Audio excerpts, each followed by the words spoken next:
Thinking back to the beginning of the semester, we were introduced to the ideas of two philosophers, Thomas Hobbes and Jean-Jacques Rousseau, who disagreed with each other about the nature of humans and the nature of human civilization, in quotes.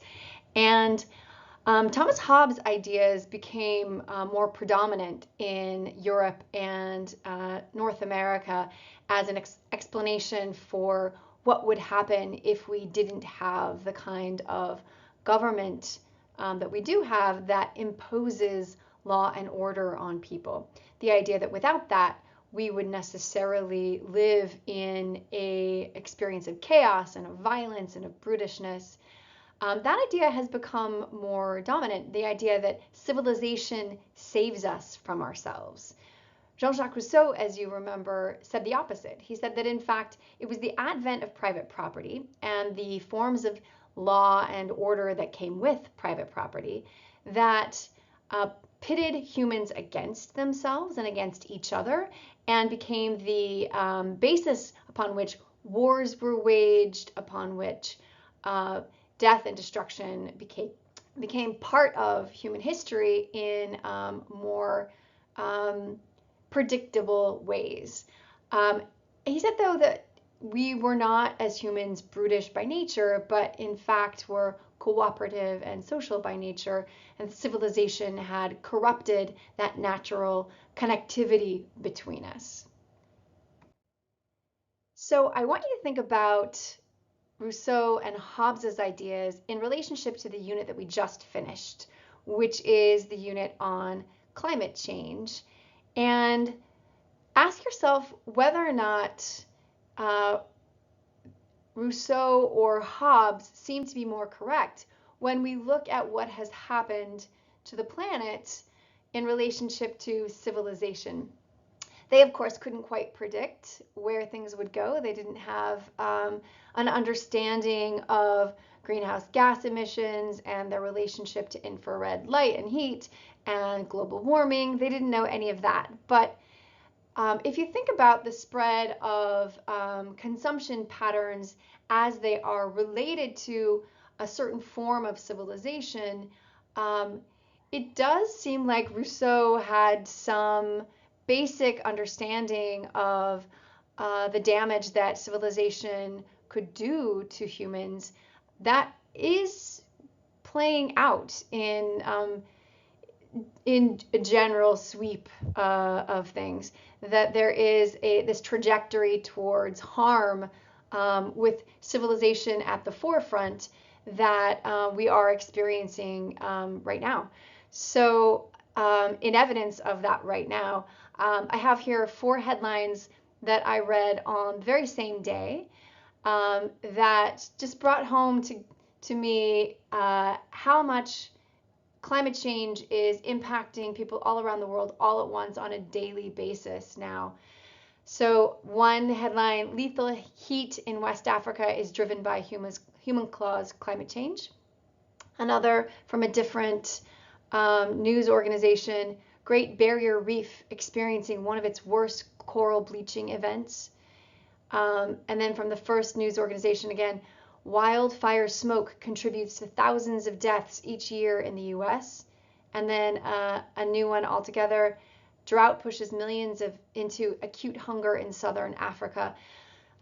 So I recommend you go and do a similar sort of experiment. Just look at 5 reliable, well-reputed news organizations on any one given day and see what stories you can find that are in fact related to climate change, even if they are not only climate change stories, but that they are also climate change stories.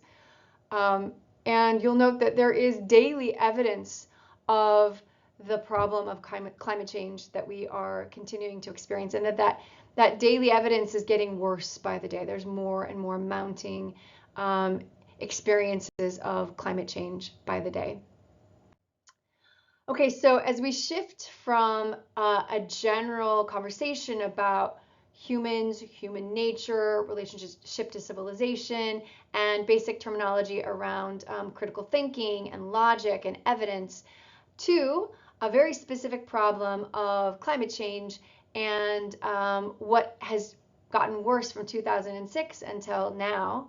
We're now shifting to a related topic to climate change because it's about the global economy and global power, but we're shifting to the question of poverty, global poverty, what it is that causes global poverty, and what would need to be done to reverse the course of global poverty.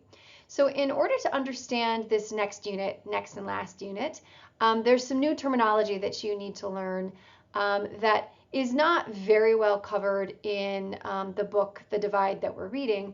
So I want to spend a moment to give you a little bit of background on some of the terms and some of the names that are used in this book, just to make sure that you have a good grounding in them.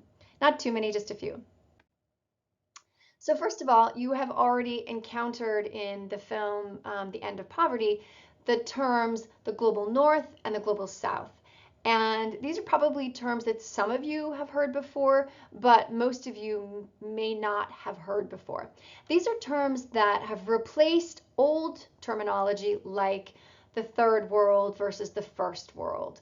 So the global north and the global south are terms that basically refer to former colonies and the rest of the world that benefited from the erstwhile system of colonization that began in 1492 when Columbus landed in the Caribbean. So that long history, 500 years of history of colonial domination, extraction, enslavement, and enriching the coffers of Europe and North America, that long history has now left in its wake a series of regions that have benefited from that old history, and a series of countries that are and still until today have been harmed by that history. So you can see here that the global north in general, it is countries that are in the north, but not only those countries. There are also, for example, Australia and New Zealand, Singapore, Japan, and now South Korea and Taiwan. These have all been added to the, even though they are not all of them are in the north per se, they are considered part of the term the global north because they are part of that set of countries that have benefited from a system in which, in general, Europe and North America extracted wealth out of countries in the global south. Europe, North America, Australia, New Zealand, etc. So hopefully that helps clarify in general how these terms are used. It's not a very specific set of terms. They are a heuristic. They're a general rule of thumb. So not all the countries that are in the global south look the same or have the same kind of economic status or same kind of political status, but it's a very generalized way of talking about countries that have benefited from the history of colonization and countries that have been harmed by the history of colonization. Okay, so another term that you may not be familiar with that is necessary for understanding this next section of the course is the term IGO, Intergovernmental Organization. So you can guess from this that these are going to be governmental organizations. And here we have inter, meaning between governments. So these are organizations that are created and are operated and controlled in between governments. So two or three or many governments coming together, creating an organization that operates across them and between them for the good or potentially the good of everyone who has signed on to the creation of that organization. So these are organizations like several that you are undoubtedly familiar with, like the United Nations. And underneath the United Nations, there's a whole host of other organizations that operate under the umbrella of the United Nations, like the World Meteorological Association, the Universal Postal Union, the International Telecommunication Union. all of these organizations that exist to help telephone traffic cross borders, or help post to cross borders, or help information about weather to cross borders, and for different nations to collaborate together on weather information. Any kind of governmentally funded organization that is directly controlled by governmental entities as well, or set up by them, is called an IGO, Intergovernmental Organization. So it has to be transnational and it has to be governmental. So the United Nations, which you're undoubtedly familiar with, has various offices around the world and various branches or projects that it's working on around the world, and has these offices scattered mostly, as you can see from this map, in Europe or in North America, but a few, very few, in places in the global south, like in Jamaica or in Gaza or in Kenya. There's also there's at least an office, one in Tokyo, but by and large, United Nations has its operations seated in Europe and the United States and Canada. So the United Nations was set up out of a pre-existing organization called the League of Nations, but it came to fruition in the wake of World War II, when the United States and the rest of the Allied powers defeated Germany and the Axis powers, and a whole new world order came into being that was dominated by primarily the United States and, at that time, the Soviet Union during the start of the Cold War. So at the end of World War II, in 1944, the leaders of the Allied powers, so the United States, the Soviet Union, the United Kingdom, and France, came together to create not only the United Nations, but also some financial institutions that were intended to help rebuild Europe and were intended to shore up the global economy against what had happened in 1929 with the fall of the United States stock market and the domino effect that that had on economies all around the world, which led to a mass depression that devastated economies everywhere all at once. So in order to be able to stabilize the global economy against just that happening, and to be able to rebuild countries that were facing problems after wars or after other kinds of devastation, the Allied powers put together the World Bank and the International Monetary Fund, the IMF. So the World Bank and the IMF are not underneath the United Nations. They are parcel to the intergovernmental setup more generally, but they operate independently of them. And they very closely work together, the World Bank and the IMF, the International Monetary Fund. So both of these are intergovernmental organizations, like I just mentioned, IGOs, just like the UN is. And the World Bank was intended to, per its mission, intended to end extreme poverty and to boost shared prosperity. It is headquartered in Washington, D.C., and it is not by decree, but just by tradition, always headed by an American. The United States always gets to appoint the head of the World Bank. The President of the United States always appoints the head of the World Bank. And the International Monetary Fund, in contrast, is always headed by a European, and is the head of the IMF is appointed by politicians in Europe. So the IMF, also an IGO, it was set up to promote global financial stability. So to create policies and oversight that would help to offset the normal boom and bust cycle in capitalism that had rocked the global economy for decades, prior to it to help to lock that down, make things more stable by greater regulation on financial markets in order to decrease the likelihood that speculation and an attempt to get rich quick by some financiers would not undercut the wealth of and the stability of the economy of the world more generally. So it was set up again to promote global financial stability, encourage international trade, and like the World Bank, also intended to reduce poverty. It's headquartered just a few blocks from the World Bank in Washington, D.C., so people go back and forth from this European-headed organization and the American-headed organization and work together on these seemingly joint goals of reducing poverty and stabilizing the global economy and rebuilding damaged countries.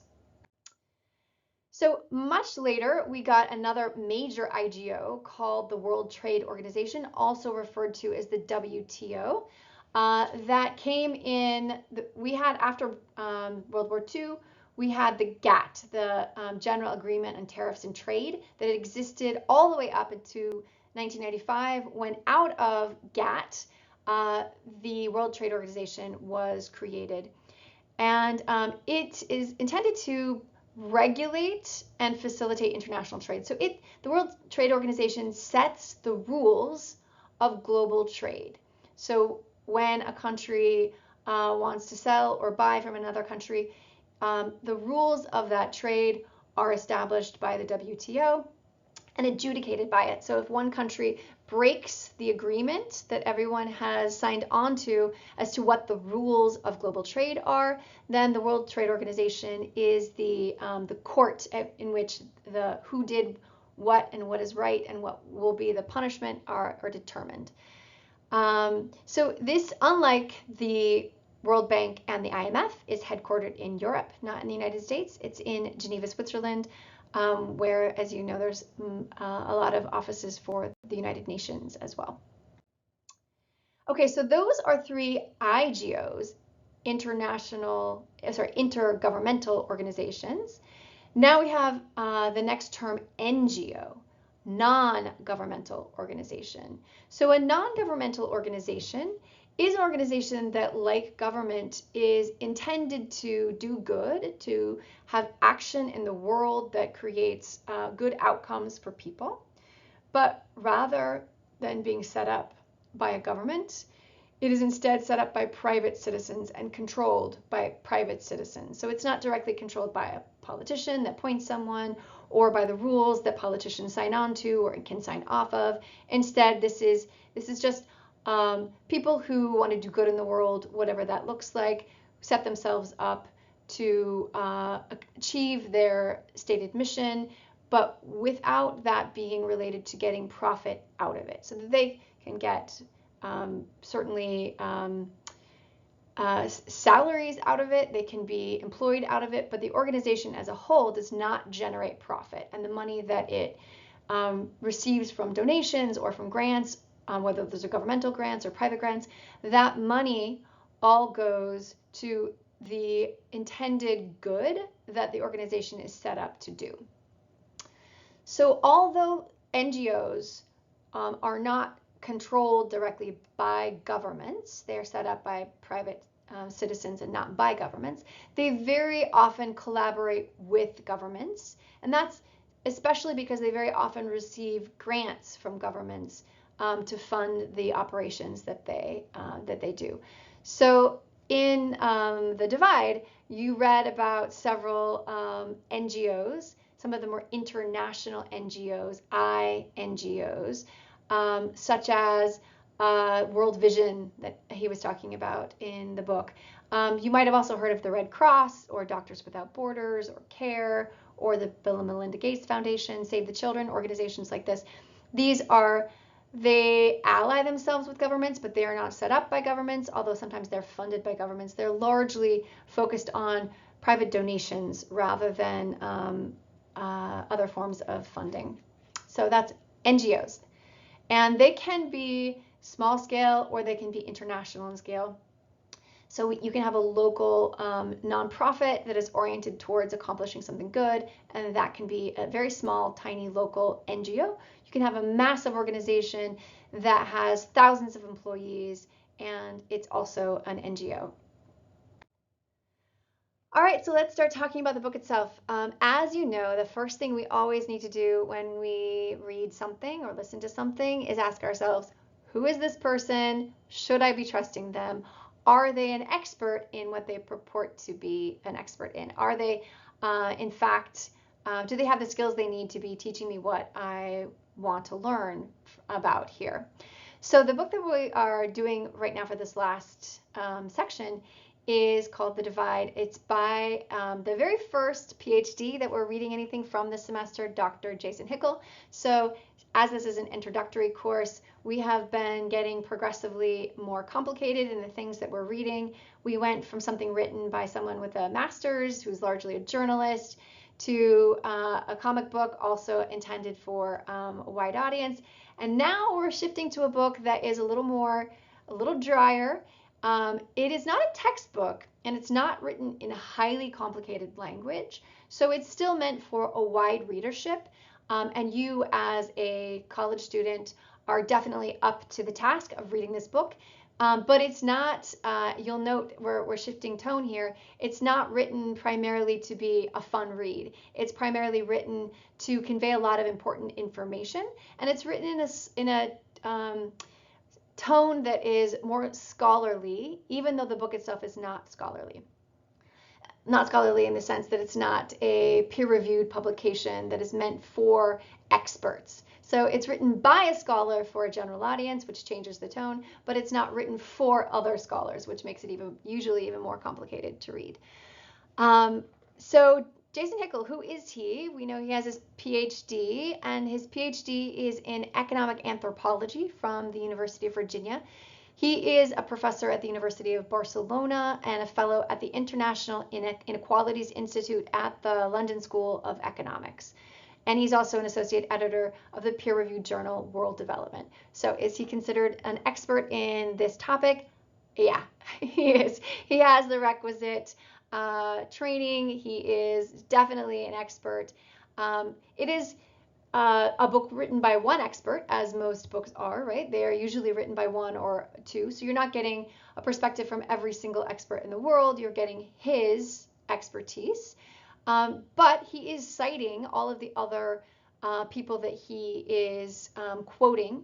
So you can go to the end of the book and you can find tons of notes on what is written throughout the book. You can find what he is citing when he uses a statistic. You'll find the citation for it at the end of the book. So it is, yes, this is a one person's book, but it is pulling together hundreds of other people's work in order to create this book. And it's based on years of training in this topic that makes him an expert on it. So what else is really interesting about him is that he was actually raised and lived all of his life until he went to college in Swaziland, a part of Southern Africa that is held within the territory that is South Africa. So his entire childhood and teenage years all the way up into college years, that was his formation, that was his experience of the world, was thinking about living in the world from the perspective of a country in the global south and seeing the problems of day-to-day life in the global south. So he is not like several of us in this class who have not experienced that on a day-to-day basis, although some of you may have, but all of his initial years were experiencing extreme poverty around him in Swaziland, which gives him a level of expertise that many people writing on topics like this don't have because they haven't lived it, they haven't experienced it in the same way that he has. He also has a lot of expertise in the development sector, that is NGOs, non-governmental organizations, attempting to solve the world's problems because he worked for large NGOs, both in India and in Swaziland, and for World Vision. And through the process of doing that work, he became disillusioned with development work, and discovered that development work was like trying to put a Band-Aid on a deep cut, that if you don't heal what's inside, then the Band-Aid doesn't do much of good, that the structure itself of what's doing the cutting needs to be changed, as opposed to just trying to heal it with a little bit of a sticky on the outside. Okay, so that is Dr. Jason Hickel. You can look him up. He has many other books that are out, well, several other books that are out, and lots of videos you can watch from him as well. But the most expert of the people that we are going to read this semester. Okay, so the whole section is, what about global poverty, right? Where did it come from? Why does it exist? Where is it going? And Jason Hickel has an interesting section in chapter 1 in which he talks about his experience of students when he asks them why they think that some countries are rich and some countries are poor. So the United States is a wealthy country, although you and I may not experience it that way. Comparatively, it is. And other countries like Swaziland, where he grew up, are extremely poor. So why this massive gap between some countries? And I found that when I ask this question to students, they give me the same answers that Jason Hickel's students gave him. Things like, well, some countries have really good natural resources and some countries don't. And so if you have natural resources, then you're going to be wealthy. Or they say the opposite way around. Well, if you have too many natural resources, it's actually bad because then it enables corruption, and so that's actually a problem. Corruption is almost always the major thing that students focus on, that politicians inside the country are ruining things for everybody else, and it's their fault that that country is poor. I also hear from students things like, well, some cultures are pushing people to have too many children, and having too many children is what is causing the difference between, is keeping them down. They're not able to educate and feed all those children, so that's what's keeping them so poor. So a cultural sort of explanation. Some say things like, well, it's not that there's any reason why they're poor, they just are, but they are hopefully going to start to educate themselves and start to build better institutions and have better, more democracy, and allow for, a better business sort of space for people to innovate, and that they'll eventually start to look more like us. So I've heard all of these things. Mostly I find students focus on corruption, or they have no idea. They never stop to think about why some countries are rich and other countries are poor, but very similar to what Dr. Hickel wrote about in his book from his students. So what does global wealth inequality look like today in our present moment?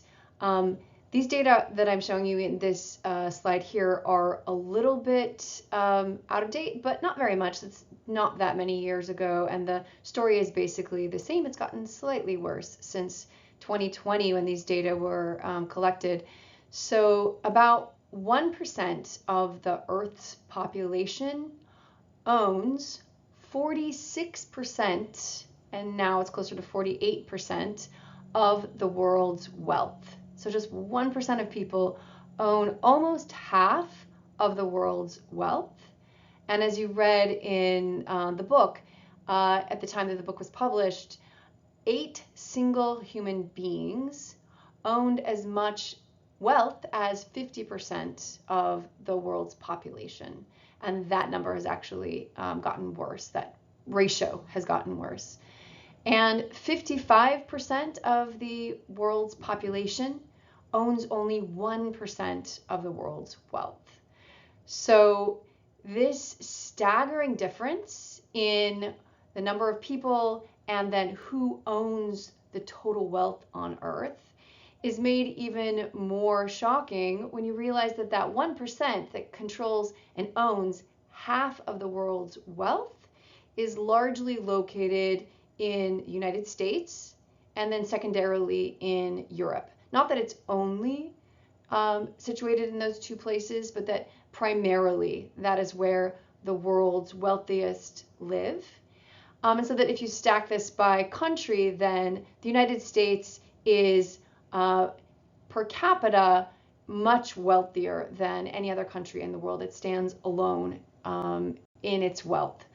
So just to put a little bit of perspective on how much wealth we're talking about when we think about disparities between different places in the world.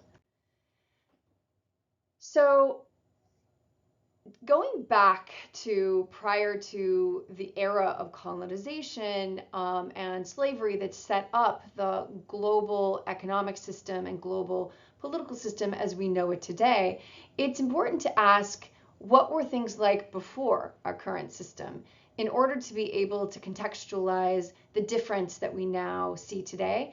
And so obviously we can't ask that question about the United States because it hadn't yet been colonized by Europeans. But was Europe prior to colonization and empire, the age of empire, was Europe wealthier than other major powers in the world? And the answer in the book, and we're going to get in more detail on this later on, but just in this overview chapter, the answer is unequivocally no.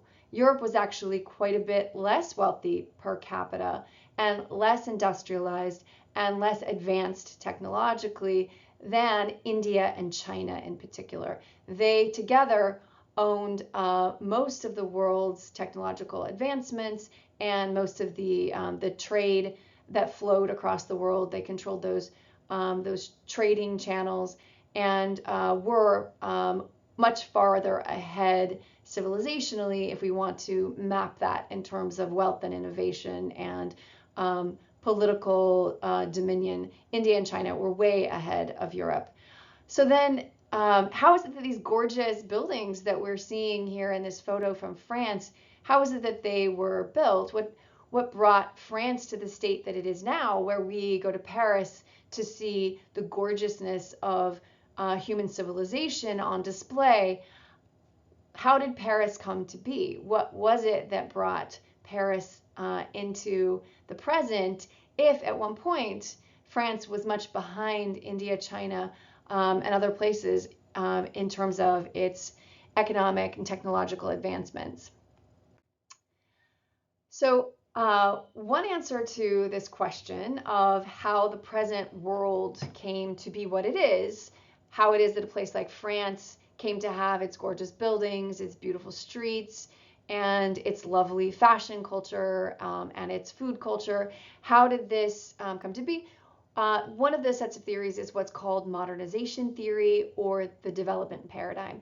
In the book, Jason Hickel is calling it the development paradigm. I like to call it modernization theory, which is usually the term that is applied to the book he presented, W.W. Roustow's Stages of Economic Growth, published in 1960. It was really a foundational text for the modern way of thinking about economics and disparity between countries. So I'm going to use these two terms interchangeably, both in the videos and in the quizzes. So make a note of that. He's going to call it the development paradigm. Sometimes he calls it modernization. I'm going to call it mostly modernization theory. So be aware of that. So in this theory proposed by Rousseau, poverty is just a natural starting point for all countries. All countries start on about the same line, and some countries shoot forward and move ahead in terms of wealth and development and industrialization because they have access to things like better geography. So they have more ports or better rivers, or they have more access to coal mines or to gold mines or more oil reserves. So they have geographic advantages in natural resources. And some countries move ahead because they are more forward-thinking and modern in their establishment of institutions. So they put in better laws, better policies, better forms of governance that create stability, that facilitate cooperation and enable innovation, and that it's all based on some sort of cultural awareness that puts them ahead of other countries. Some countries are held back by their cultural backwardsness and their inability to modernize along with other countries. Some countries are much more corrupt. Their leaders are more dishonest, and that's, again, part of their cultural backwardsness. And some countries just don't have the same spark of innovativeness that others do, maybe, again, part of their culture. So all of this points to either the reasons that a country gets ahead or the reasons that a country would fall behind in the development continuum. All of those place the reasons on the countries themselves, factors that are internal to the countries themselves. So if a country is ahead, that is because that country is more blessed. If a country is behind, that is because that country is just less blessed in all of these ways: geography and culture and the happenstance of history. This theory then suggests that in order for the countries that are behind to catch up with the countries that are ahead, what they need is aid and a transfer of technology and a transfer of expertise, knowledge, and institutional ways of doing things that will help them to catch back up, and that transfer of ways of doing things largely involves, according to Rousseau, largely involves free market capitalism and the lowering of trade barriers and the integration of their markets and their labor force and their natural resources with the global system of economic extraction. So this is what we're calling modernization theory, and what, as you'll note in the book, Hickel is contrasting his own views to. So Rousseau's idea, I think, is really well summed up in Hickel's use of the metaphor of a race. So in the idea of modernization theory, all countries start on the same exact line. We have the same course to run ahead of us, and all of the runners, the individual countries, they stay in their individual path.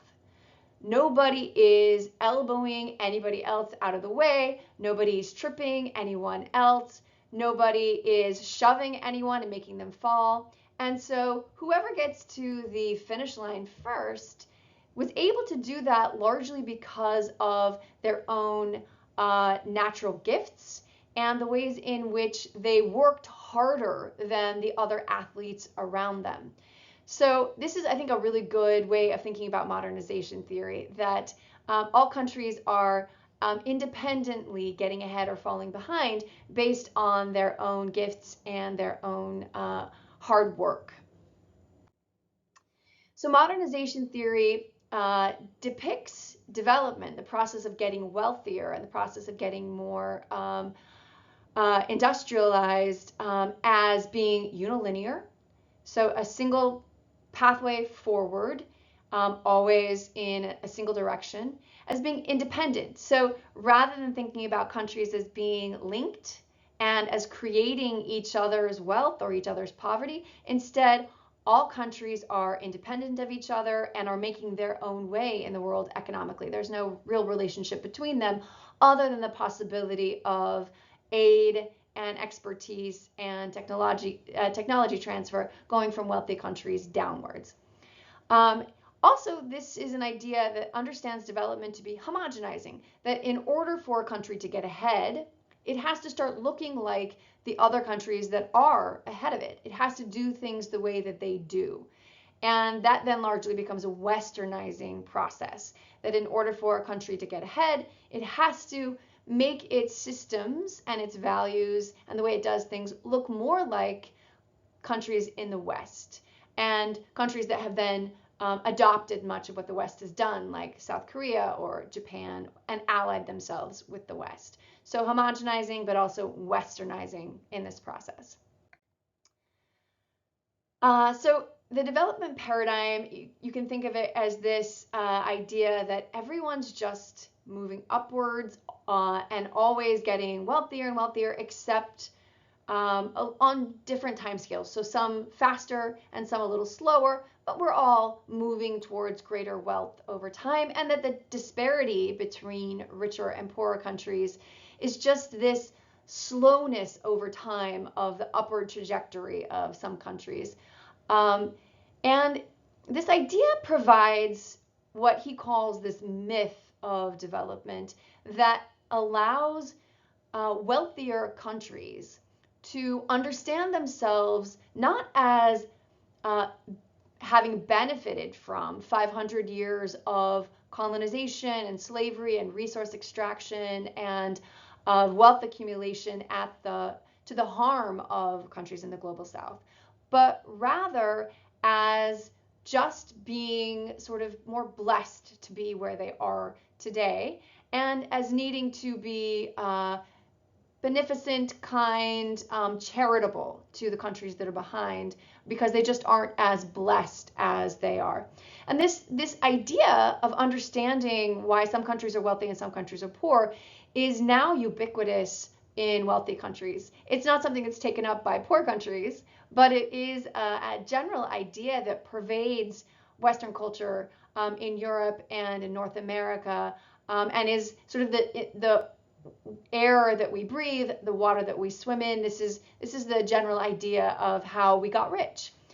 And this theory, this idea of explaining the disparity between wealthy and poor countries, it erases all of the history of colonization and slavery and resource extraction and military invasion and ongoing forms of forced monoculture or slotting countries in the global south into being forced receivers of market products as opposed to producers of market products.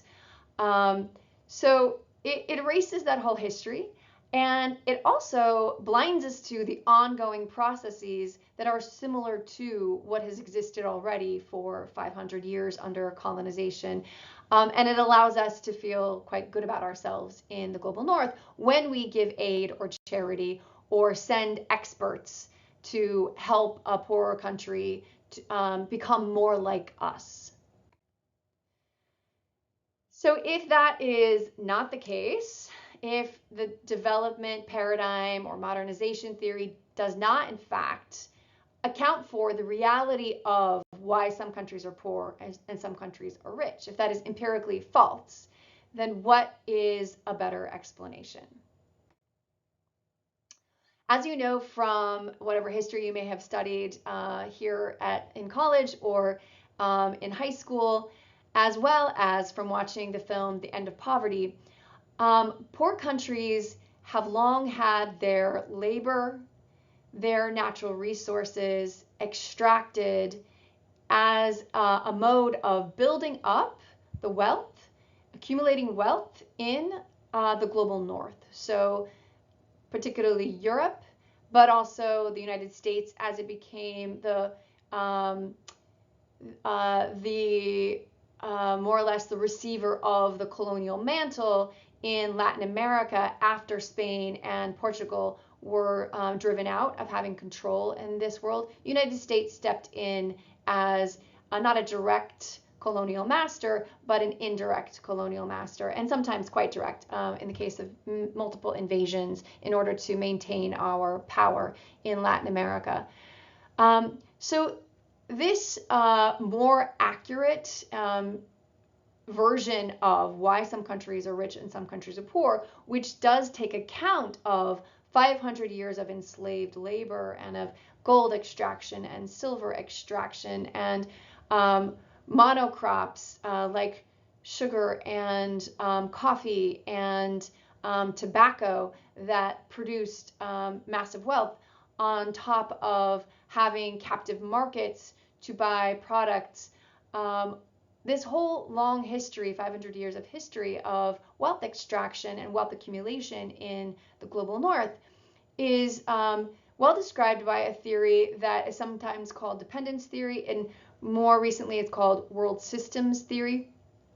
This is the theory in which Jason Hickel is operating. You won't see him call what he is describing as world systems theory, because the term itself is largely associated with some ideas that came out of the 1960s and 70s and 80s.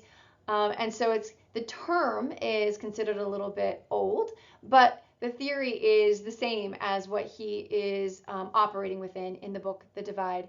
And this theory in general, I'm going to give you broad strokes of it. We'll get a little bit more into it later. In general, this theory says that the world is all interdependent. It's not independent with individual countries who are doing their own thing and getting wealthy or getting poor as a result, but instead it's fully interdependent. And some countries are getting wealthier by extracting wealth out of other countries, and some countries are getting poorer as that wealth is and labor is being extracted out of them. And there are three tiers of either benefiters or those who are harmed by this system. There are core countries, which are the wealthy countries who do all of the major extraction. There are the in-between countries which both benefit and are harmed by this system, which are called semi-peripheral countries. And then there are the peripheral countries, which are only harmed by the system. They don't have the middling tier of semi-peripheral countries. So in this theory, we see raw materials and low-wage labor flowing out of peripheral countries and semi-peripheral countries, the value of that flowing into core countries. And we see high-value goods being sold back at a profit to semi-peripheral and peripheral countries, so that this relationship of raw materials and cheap labor and high-profit value-added goods going back describes the interconnectedness of the world system that makes some countries wealthier and some countries poorer as a result. The connection rather than the disconnection. So there was a moment of reprieve in this relationship in the 1950s to the 1970s when countries that were still directly under colonial power were able to gain their independence. And this moment in time saw several of these countries, particularly in sub-Saharan Africa and in the Middle East, saw many of these countries asserting policies that would help them break from the world system that was extracting profit out of them. And for about 20, 30 years, these countries were able to enact land reforms, put tariffs to protect their markets, start to give subsidies to businesses in order to innovate and flourish and get established locally, start to spend on things like healthcare and education in ways that would bring the country forward.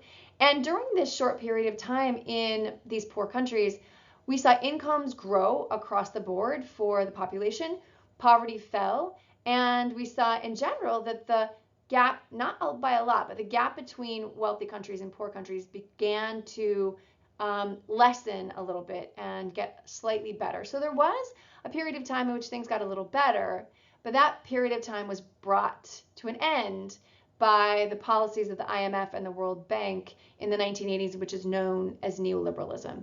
We'll get more into this over the course of the semester, but I just want to note that it's not that poor countries have no ability to get wealthier. It's that whatever policies they have put in place to try and get wealthier have been repressed by the global north through the IMF and the World Bank and the World Trade Organization in recent decades. So what has this ended up looking like, this ongoing process of extraction?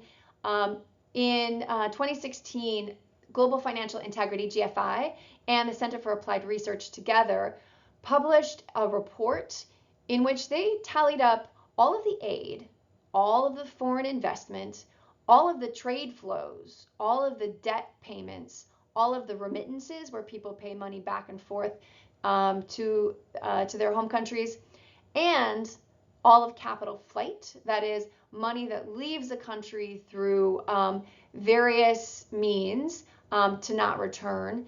Capital flight being largely in the form, as I'll mention in a minute, through trade misinvoicing and through transfer pricing. They tallied that all up, and they found that poor countries in 2012 received $2 trillion in aid, which seems like a massive amount of money. But they were sending $5 trillion back to wealthy countries in all of these other forms: trade flows, debt repayments, remittances, and capital flight. So that net flow was upwards, not down. Not that wealthy countries were transferring more money to poor countries, but poor countries were transferring more money to wealthy countries in the modern era today, not in colonial times, right? That happened then as well, but still today, that same system in place of flow of capital upwards to core countries. And since 1980, the Global South, by their tally, has sent $26.5 trillion to the Global North as of 2016, which is a mind-boggling amount of money.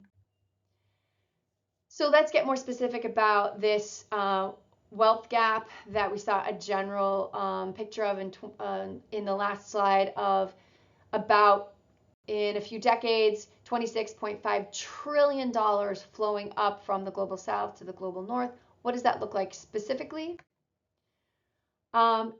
This upward flow looks at about, and these numbers are slightly old, note that, but they're hard to always keep updated because it takes a great deal to get them together in the first place. So there's still a good picture of what the truth is. So 200 billion flows each year from the Global South upwards to foreign banks in the form of payments on old loans. And these are loans that many of them were taken out by dictators in these countries.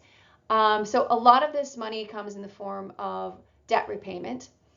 And then there's foreign investors who own resources in the Global South. We don't call it colonialism today, but it is more or less the same thing. So Shell, an oil company you probably heard of, it owns Nigerian oil fields. Nigeria is one of the big producers of oil in the world after countries like Saudi Arabia, Venezuela, the United States. And their oil is owned by a multinational that is originally American, Shell, or it is a European American multinational at this point. Glencore, a company that started out American and then became Swiss, now owns most of Zambia's copper reserves. So these foreign owners owning the resources in the Global South then means that $500 billion each year flows upward to the owners of those resources in the Global South. But much bigger than either debt repayment or ownership of natural resources, capital flight, which I mentioned a minute ago, is the biggest leakage of money flowing upwards. And that's through trade misinvoicing, which is reporting false prices on what you sell, and transfer pricing, which is selling to subsidiaries who are housed in tax havens. So a company sets up its subsidiaries in various places and it sells to itself only in places that are in tax havens so that those sales cannot be taxed, and it thereby avoids paying taxes to the poor countries where it's actually doing the work or extracting the material or selling the products. It avoids that by selling to its own subsidiaries in tax havens. And then WTO trade imbalances. The WTO, the World Trade Organization, sets up all of these rules of trade that cost poor countries about $700 billion each year in potential export revenues, just because that's how the rules are set up. So this is in terms of the flow of capital, a general sketch of what that looks like. So in specific, what it is that's keeping the wealth gap what it is and what it was in colonial times and actually making it get worse today in post-colonial times, that north-south wealth gap is kept in place by the structural adjustments imposed on countries in the Global South by the International Monetary Fund and the World Bank. And these are usually in the form of privatization of natural resources and fiscal austerity, lessening the amount of money that the government spends on its people, on things like healthcare and education and infrastructure, and trade liberalization, making it easier for multinational corporations to benefit off of the resources and the people in that country. So IMF and World Bank imposed policies are one of the biggest things that keeps the North wealthier and the South poorer. There's also international trade laws, which make it really difficult for countries in the global South to access the healthcare that they need in the forms of medicines to be able to lessen the mortality in their own countries. And then tax holidays that countries in the global South are forced to give multinational corporations at the behest of the IMF and the World Bank and the World Trade Organization in order to get concessions from them of any kind of participation in their economy. And then interest on foreign debt, as I mentioned earlier, and multinational profit repatriation, taking your profits back to your country rather than spending them in the place where they were earned in the country in the global South. So when Shell owns Nigerian oil, those profits come back to shareholders of Shell in the global North. Climate change, which hits countries in the global South much harder and is much more expensive for them to recover from than countries in the global North. World Trade Organization policies, which we're going to do a whole chapter on this going forward, but which are really tilted against poorer countries in the favor of wealthy countries. And then, as I mentioned, trade misinvoicing and transfer pricing, shady ways of doing your books or of selling to yourself in order to avoid taxation. And this is the biggest chunk of the money that is being denied to countries in the global South. Overall, all of this allowing for an unequal exchange in labor and raw materials, so that labor and raw materials are not being paid for by multinational corporations in terms of what they are worth, in terms of their real value, but they are being highly underpaid in terms of what they offer those multinational corporations. So these are some terms we're going to be getting into across the rest of the semester. So note these now, start to learn them, get used to them, but these are the terms I want you to be familiar with by the end of the semester.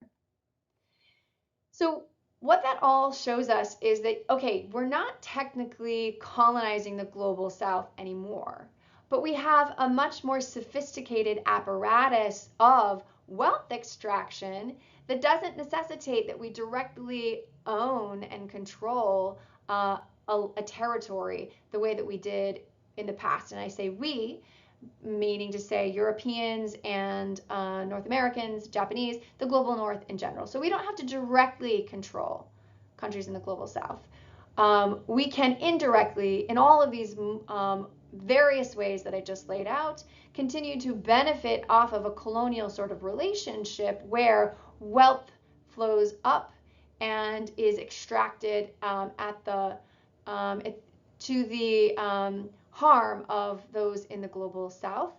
So it is the same exact relationship as it was under colonization, just by a new name and by a lot more bureaucratic and pretty seeming kinds of trade policies and economic policies.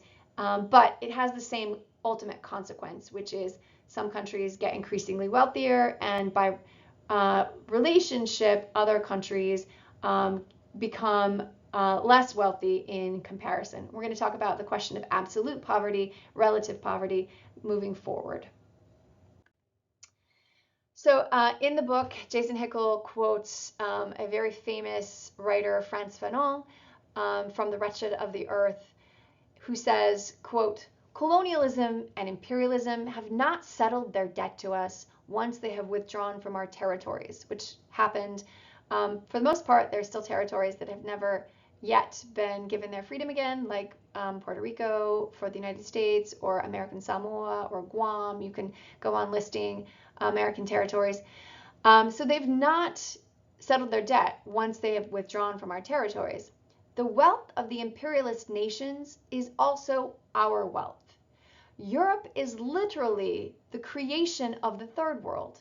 The riches which are choking it are those plundered from the underdeveloped peoples. So we will not accept aid for the underdeveloped countries as charity.